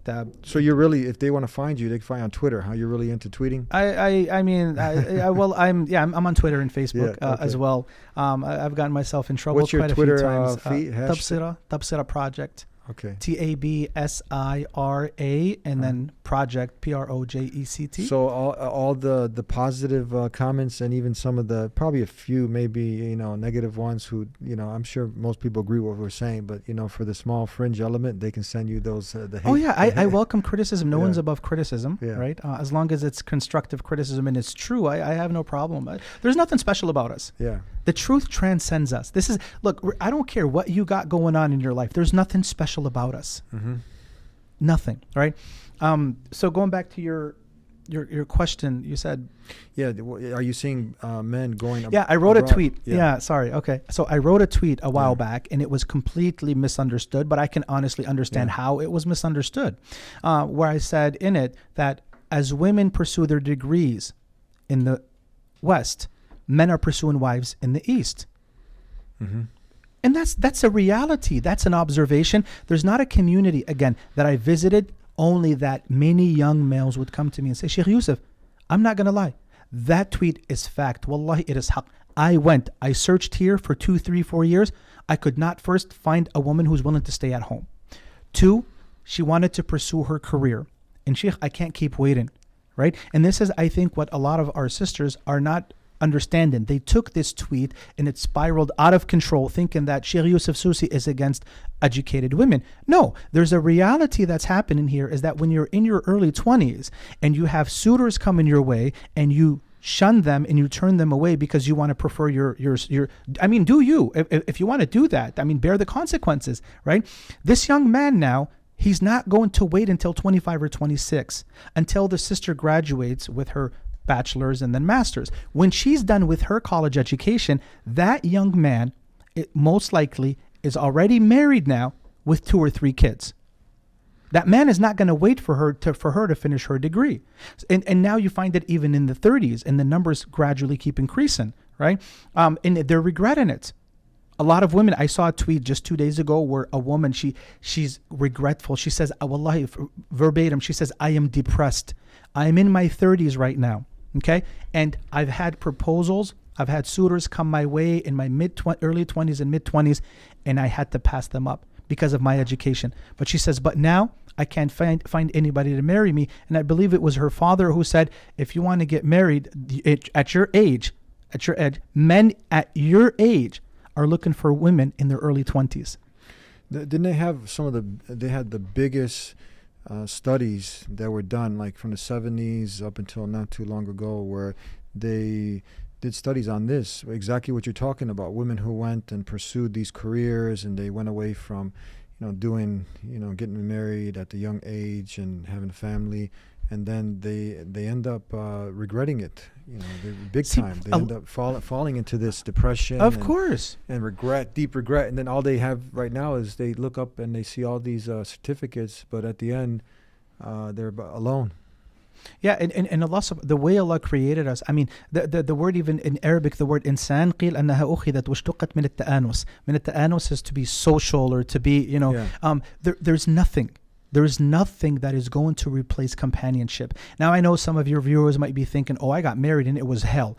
Well, that's an exception. And let us also ask ourselves, was it because of you? Mm-hmm. Are you sure it wasn't you? Are you sure you weren't the problem? Right? Because a lot of women, Did you make it hell? Huh? Did you make it hell? Hey, that's a possibility. Yeah. Right? And I think we have to be real with ourselves, right? And being real requires that we have a sense of maturity and humility to look at ourselves in the mirror and say, you know what, maybe I was the problem. Right? So going back to what you're saying, Allah created us to be interdependent on one another, not to be independent of one another. We count on each other, and there's nothing that is going to replace companionship. That joy of having a husband, of having a wife, of having the kids, of going, that companionship you cannot substitute it. It's invaluable. Right? And I think a lot of people are being told that, no, what's important for you, oh dear woman, is for you to focus on your career, is for you to gain more education, is to get more certificates, and the list goes on and on. Well, when you do that at the expense of delaying marriage, you're passing up a lot of good men, and you have a biological clock that's ticking, and that's, of course, decreasing in age as well, right? Studies have recently shown that. Yeah, there's examples just in some of our elders. If you look at some of your grandparents, I mean, if you ask them, right, you didn't hear a lot of these cliches, these mantras nowadays. I want my independence. I don't want to be dependent on him or anybody. And then they weren't saying stuff like this, were they? Akhi Eddie, that whole word, that I'm an independent woman, it's very tricky. Because what women view as a positive, what they view as an asset, we men are looking at as a liability. Mm-hmm. Now, of course, you can easily just dismiss this and say, oh, that's because you guys are just intimidated by strong, independent women. No, when you say that I'm an independent woman and you're parading that on all your handles and all your videos and all your whatever it is that you're doing, right? Because you're doing you. When you parade that, do you know what you're sending? The message you're sending to men is, hey, I really don't need you, but if you want to come on board, then great. But I really don't need you. And see, this is where the ball drops. Yeah. Because we as human beings, and especially men, we want to feel needed. We want to feel appreciated. Now, a woman might come and interject and say, but we want to feel appreciated too. Hey, I agree with you, but we men are not the ones saying that we are independent. We don't need women. We can do it on our own. We're not the ones saying it. It's you women who are saying it. We're not saying that. So I believe that it's not attractive when a man sees that. And when a man sees independent woman, it's sure. Do intimidated men, insecure men exist out there? Yes. But for a lot of men, I would argue it's not that they're intimidated. They don't want to put up with the baggage that comes along with all that. Mm-hmm. And again, this is what no one is speaking of. Can this be just for our dear sisters out there? Sure. And even men who have fallen, would you say, victim? Can many of the people out there, sisters, men, more so on the sister side, have just, without even noticing, and then they start mimicking certain people and they start repeating certain phrases, can they have just, not even knowing it, and they're watching this for his first time and be like, man, I've fallen victim to this, without even knowing it. And because you think this is the norm now, this is how it should be. See, that's the other thing too. The truth comes with a price. And no one else is telling me otherwise. But that's the problem. Yeah. That's why you keep sinking deeper and deeper and deeper. And it becomes, the more we delay because we're strategizing and we're trying to use wisdom, the more we delay, the more it becomes difficult for us to bring those who are already drowning. It becomes more and more difficult, right? Because they're sinking more and more and more and more. And I'm just saying, hey, look, I'm doing what I can. I'm doing what I can with whatever I can, right? And you're going to have people, of course, who are going to shun you. And there are people who are going to say, Wallahi, jazakallah khair. I just want to give you a quick story, not more than a minute. I was recently in Ohio, and I was speaking to a group of young men and women in the ages of 12 to 20. And so I got this note. It wasn't a question. It was during the Q&A session after my talk. And a sister wrote, Sheikh Yusuf, jazakallah khair for speaking the truth like it is. This is a sister now. Yes. Yeah. Yes. The point I'm trying to make is we have to stop acting as though the world revolves around those who always have a fit with what you said. It's never good enough. The ingredients are never actively, completely all there together. Well, it's the way you said it, and I didn't like your body language, and well, it's the nuance in your voice. If you said it different, in other words, they always have a problem, but they never check perhaps that maybe their ego is a little bit too big. Maybe they don't have a penetratable ego. Maybe they've been the problem all along without realizing it. But that really, really brought me to my knees when I saw that, because I felt as if it was a way of Allah reinforcing me through her, and it was a way of Allah subhanahu wa ta'ala reinforcing her through me.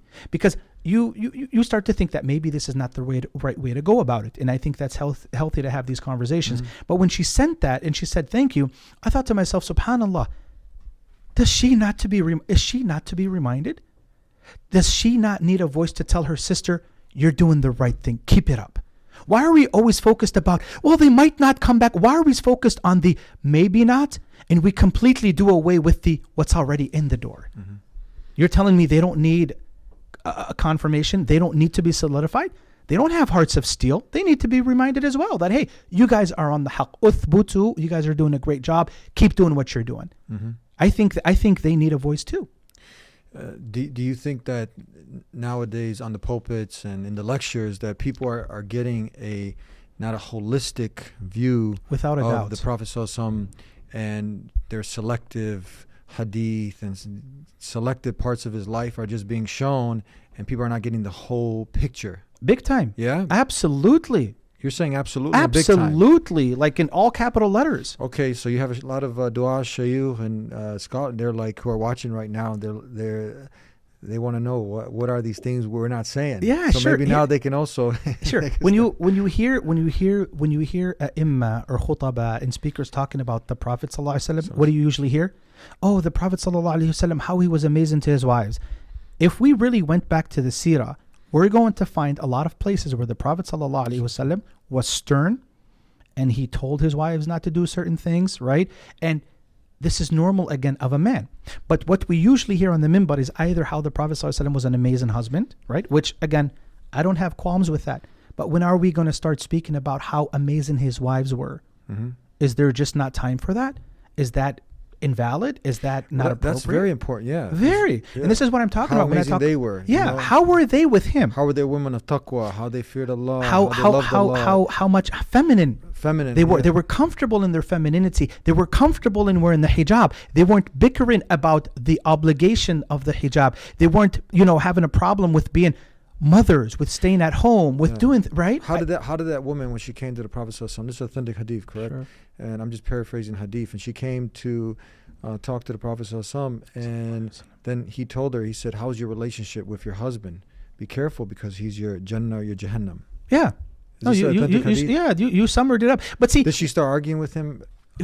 No, she didn't say that, right? She didn't start debating. She started when he told her that. Did he start debating? No, you didn't have this. So he said, "Fanduri ayna anti minhu fa innama huwa jannatuki aw naruk," right? And this goes with the idea of have you seen yet today to have let's say, and again, we qualified what a good Muslim husband. He's praying 5 times a day. He has fear of Allah. He's, and I think we all know what a good husband is. He's not, uppercut and no, left hook. No one is suggesting so that. He's not cursing at her, no, and calling her bad names. Not at all. Let's say, he's fulfilling all these things, maintaining and protecting, and then he goes to the imam. They have some issue, and the imam, to say this hadith. Do you think that's something you can fathom nowadays, that he'll say this hadith to the woman who came in to complain about her husband? It's too difficult. I mean, of course, you always want to be, you want to have some humility to always leave that little leg room in there, even if it's 1%. But is it likely? With wisdom. See, here's the thing. A lot of those who are talking about to do it with wisdom are actually not on the field doing it. So I find it I find it to be somewhat misleading to say, well, do it with wisdom. Well, hey, you're not doing it at all. Yeah. If you can do it with wisdom, I'll follow your approach.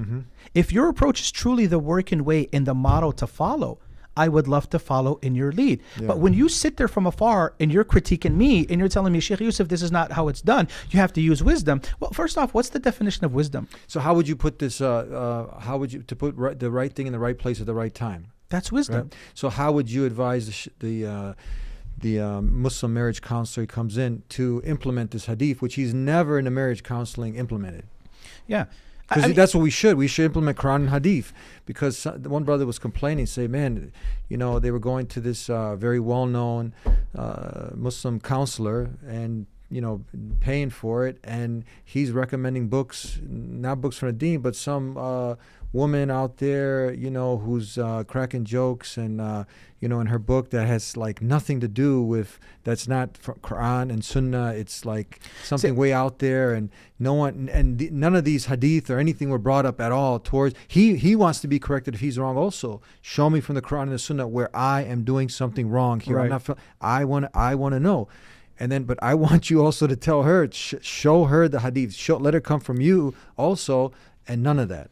Yeah, and again, this goes back to the great this equilibrium, if you will, that exists. That no, we can be tough on men, but no, women are completely off the table. We can't say anything about that when it comes to women, right? And that's why I asked you earlier, right?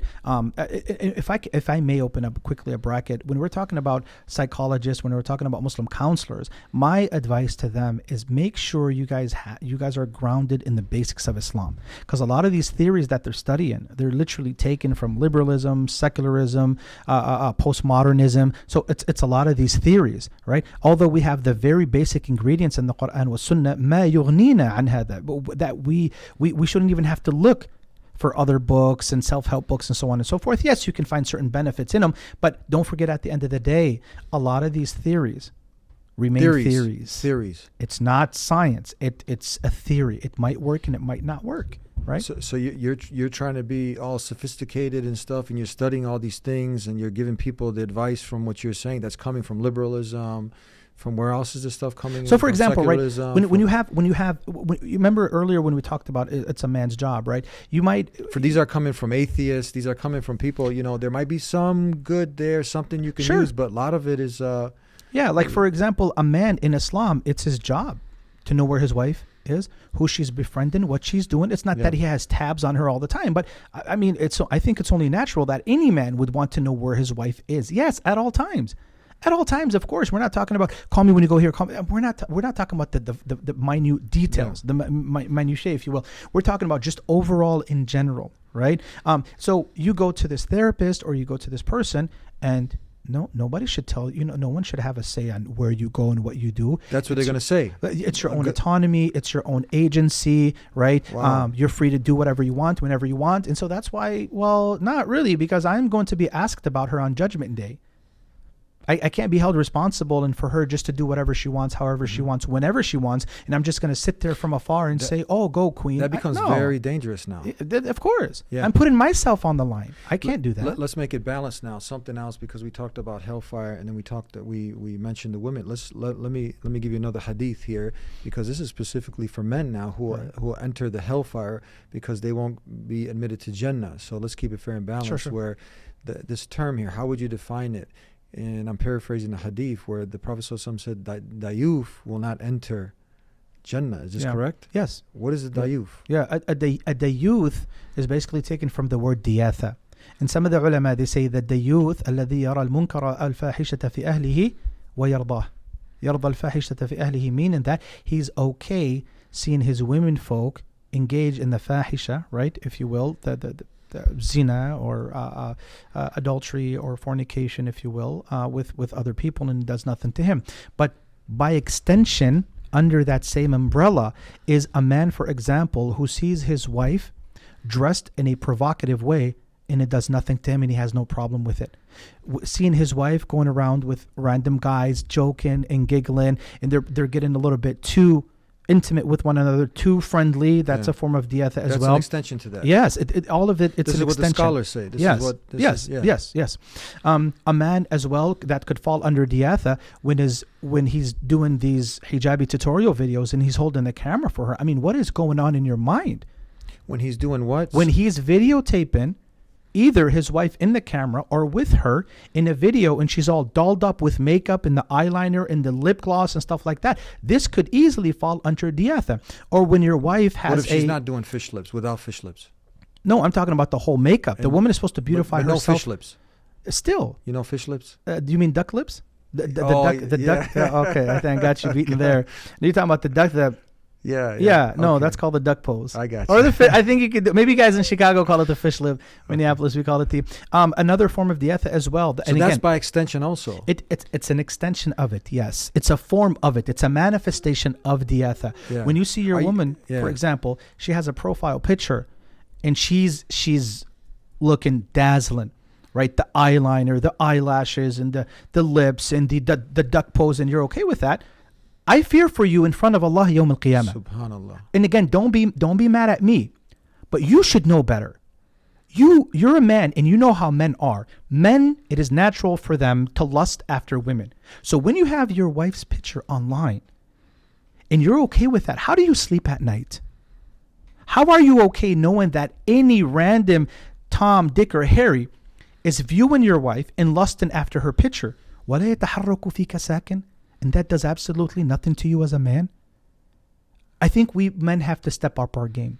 Is that big time? That can qualify as dayuf? Yes, it's an extension of it. Extension? It's under that umbrella. Yes, yeah. I'm going to be very careful. It's under that umbrella. So if you've been with your wife for over a decade, sure. Let's say, for example, she's still not wearing hijab. Example, it's your responsibility.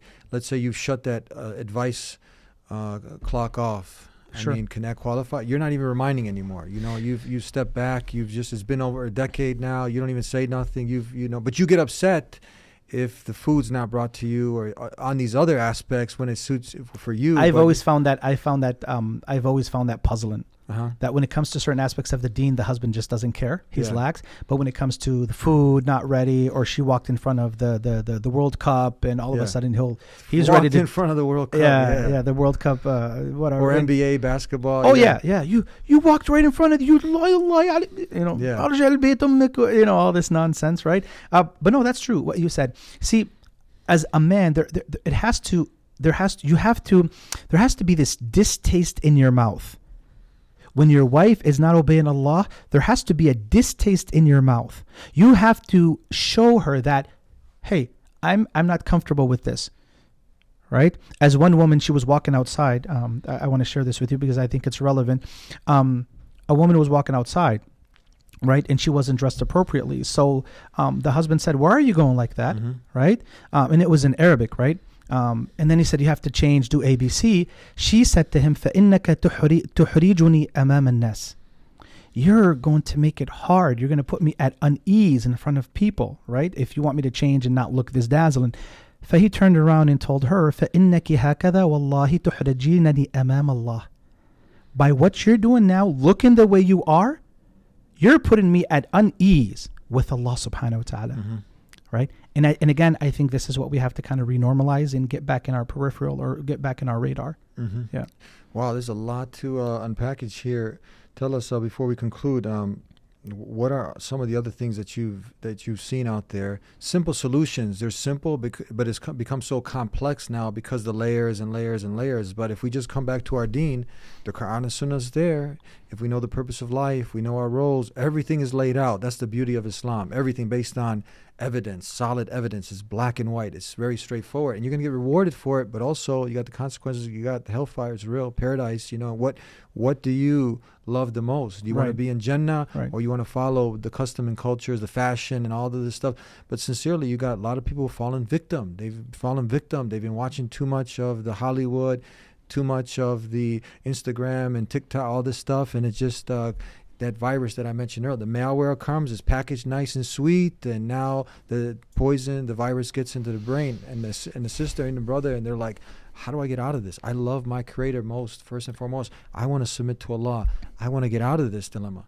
Well, I would. I don't want to say the bulk of the responsibility, but maybe I can get away with that. To say, I don't think I'm being hyperbolic here to say that the voices, mainstream dawah in America has to change, and it has to change now before tomorrow, and tomorrow before next week, right? Because a lot of the voices, what Muslims are hearing from one end, they're not hearing from another. And as I said earlier, it gives the perception that, oh, they're not on the same page. They might not disagree. This person is just extreme. See, that's one of the biggest mafsadas that I find, the biggest evils that this whole silence brigade creates, is that the average Muslim looks at the person who's silent, and from that silence, they understand that, oh, they must not have a problem with it. But here, Sheikh Yusuf, on the other hand side, he's so extreme and aggressive and rigid. Did you hear what he said on the mimbar and ABC, XYZ? So our voices have to be on the same page, right? Even if no one is following it. One of the mashayikh, I like it.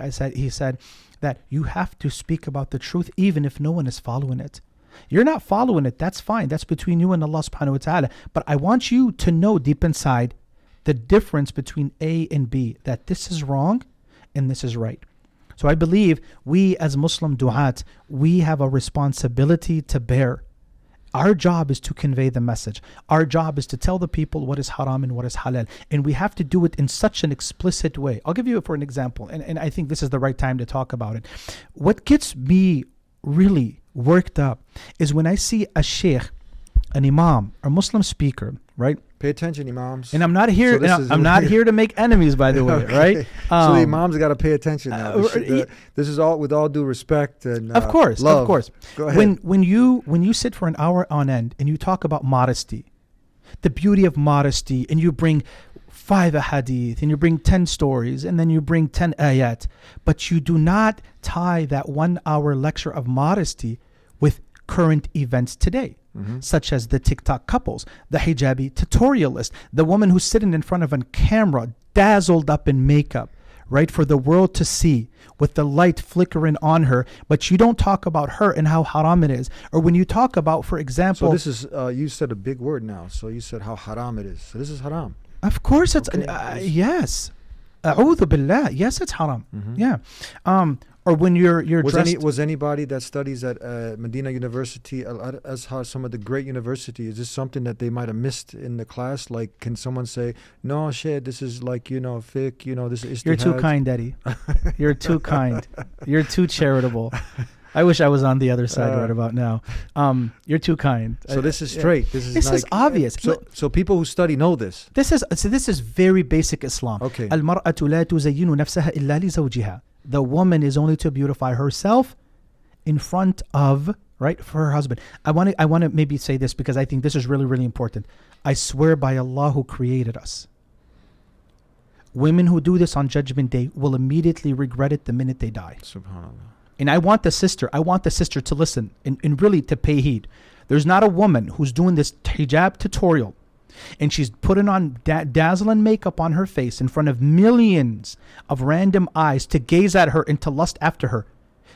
She's happy now with the views. She's completely euphoric, feeling euphoric with the likes, with the subscriptions, with the talks, with the invites, with all this attention.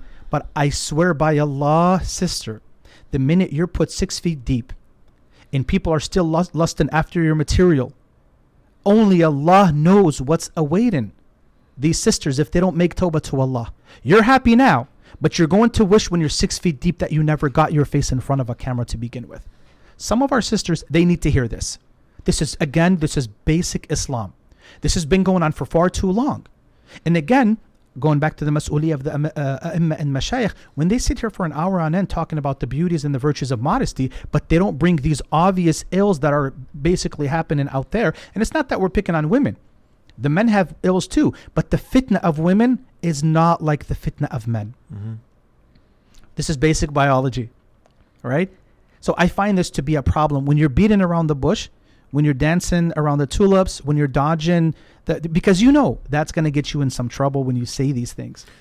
So send all of your comments, and if there's any, I think honestly, you know, for the woman of taqwa, for the men of taqwa, you know, for the Muslims of taqwa, that God consciousness, you know, inshallah, we all get the strength. May Allah help us. But for the small fringe that are getting a little riled up, send it to send the hate mail or the no. Twitter. Send me the compliments. to the compliments. Send me the compliments and give them your email for the criticism. That's a Twitter handle, Yusuf. Tabsira Project.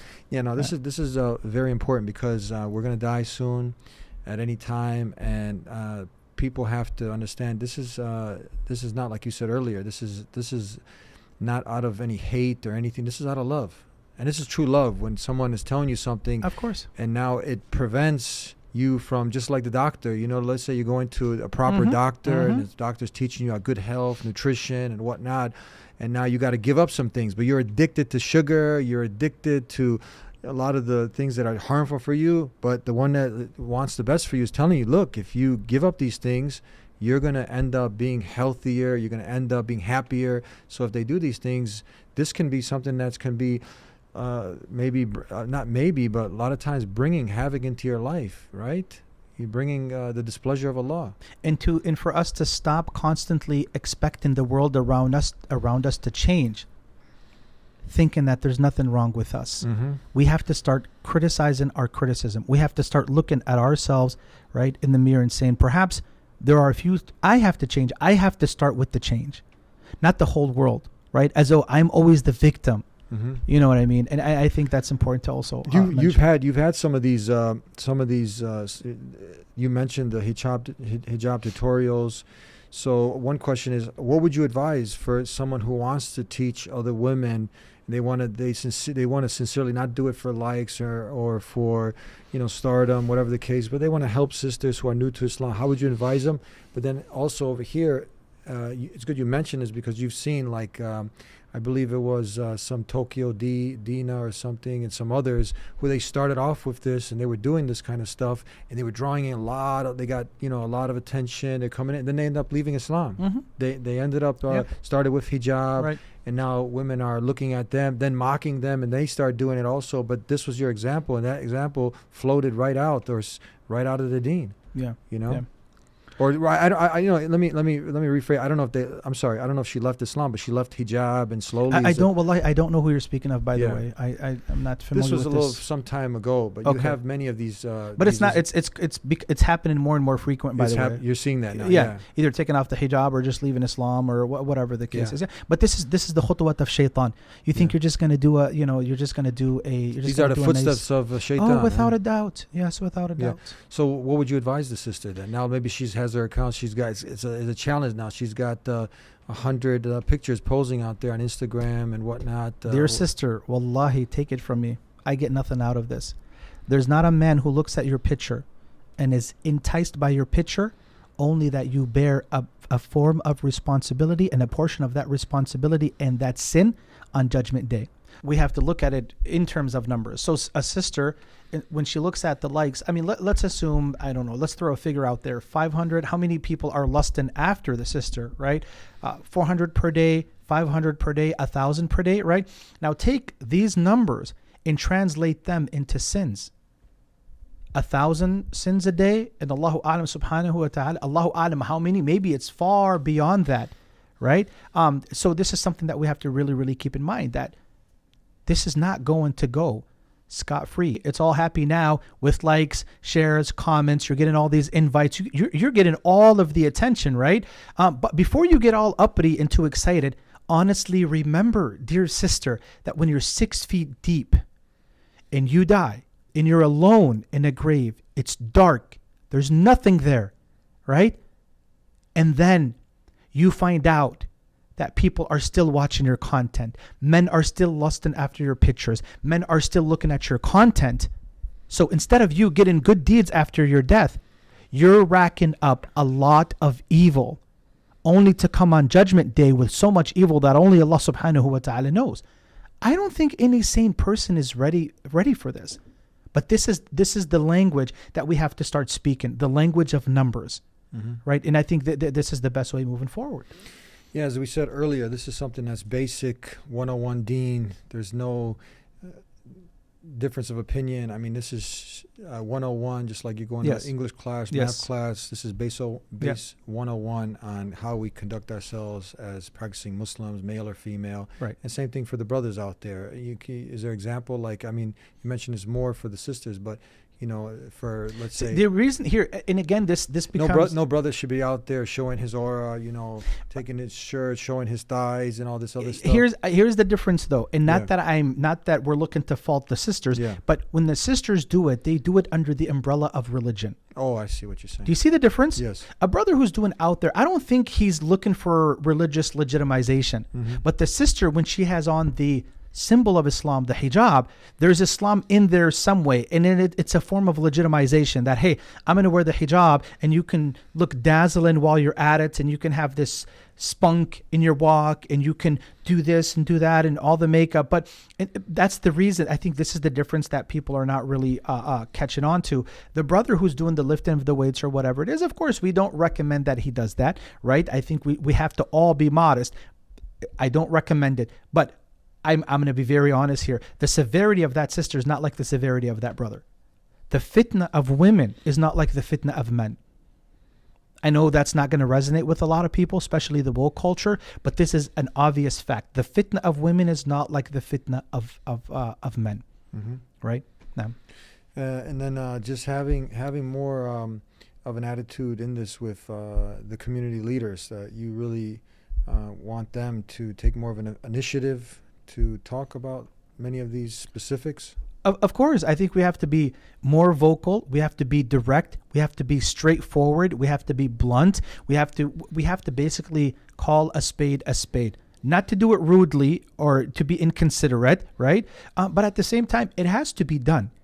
We cannot cling on to this idea of with wisdom, and we're having a good talk for 20 years about wisdom, and we still haven't yet delivered the khutbah about, you know, women doing this online or brothers doing this online. We have to come to a realization that the young Muslim generation, they are thirsty.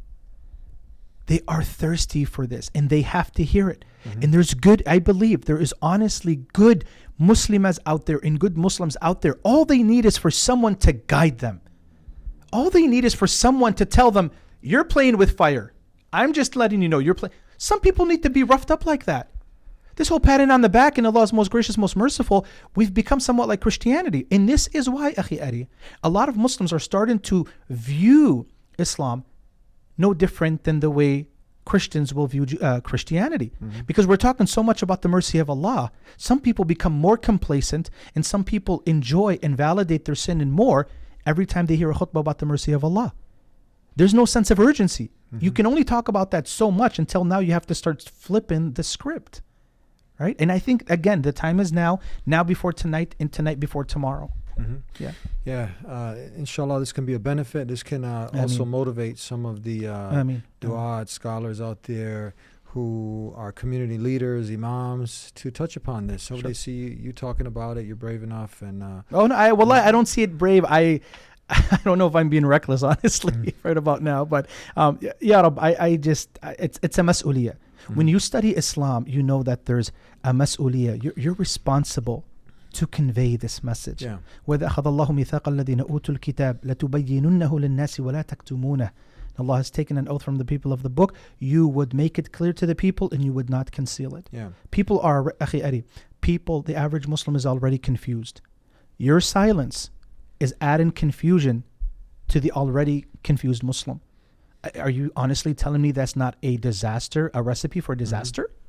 This is not the time to remain silent. And then when we put things in perspective, if you're somebody who knows what your purpose in life is, and that purpose is to please your Creator before you meet your Creator. So you're trying your best, your humble best, to submit your will to the will of Allah, to the Creator of heavens and earth in Islam. And that's by the guidance of the Quran, the verbatim word of God Almighty, and the Sunnah of the last and final messenger, Prophet Muhammad, peace and blessings be upon him. So when the truth comes to you, as the saying goes, the truth will set you free. If you want more peace and happiness in your life, contentment, you're not going to get it. It's not going to taste good. It's not going to taste good. Uh-huh. But it's going to be good for you in the long run. Yeah, some of these things might, like the shot coming in at first doesn't feel good. Working out a lot of times is torture, you know what I mean? But it's good for you. The results are there. So the results, if you want to please Allah, you want to get to Jannah, you're going to have to tame that nafs. You're going to have to tame those And the desires. nafs, I thank you for bringing that up, because look, I know shaitan is probably wanting you to look me up, to cancel me, to call all your MSA members, never have this guy on our campus again. But look, wallahi, if you were to just pump your brakes a bit, you'll realize that your ego is your enemy, not me. And that's a real dangerous thing. If you think for all of us, we need to take heed, because the Prophet ﷺ, again, mentioning this, another hadith, said the one who has an atom's weight of kibr, pride, and will not enter Jannah. And then the Sahaba, what they say, they said, look, we like to dress nice, you know, whatnot. And he said, no, it's when the truth comes to you and you reject it. Is that what it is? Yeah. So it's for you to despise people and reject the truth. So we got to be people of, when the truth comes, just because you don't like how it was packaged, the truth is the truth, you got to do your best to submit to it, no? And you know, even though we're delving into something completely different, though, is maybe that's your trial. Maybe your test is, how are you going to react to a lot of this quote-unquote controversial material? Are you going to dismiss it, or are you saying, I really got a lot of work to do? Or are you going to throw a fit now and, you know, who does this guy think he is? And I can't believe he said this. And your test is, Allah is testing you to see how you're going to deal with this. Yeah. And our tests vary. We're being tested differently. May Allah help us, all of us, when the truth comes to us, to submit to the Ameen. truth and make it easy to follow it all the way to the end, to Jannah, inshallah. Ameen. And this, again, I just reiterate, this is out of the love, you know, out of the love we're doing this. We want the best for humanity, for our brothers and sisters out there. So we're bringing on these important topics and having people like you discuss them. Jazakallah khair. Thank you very much. Hayakumullah. It was a pleasure being on here. Thank you very much. Pleasure having you. And thank you guys once again for tuning in. Subscribe if you haven't already. And if you're somebody who is new to the channel and you're just liking what we're talking about, you want to learn more about Islam, visit TheDeenShow.com, pick up your free copy of the Quran. And whenever you're confused, fall down in sajda, make sincere dua, and everything is there in our deen. How we should act in all situations, this is all there for us in the Quran, the Sunnah. It's very straightforward. And then you have the best of generations, the companions, and those who follow them. You have everything, you know, there in the books. Hit the books, take a time out from the TikTok and the Instagram, and getting all this information clouding your mind. You're getting confused. Go back to the people of knowledge. It's really straightforward and clear. And we'll see you next time here on The Deen Show. Until then, peace be with you. Assalamu alaikum.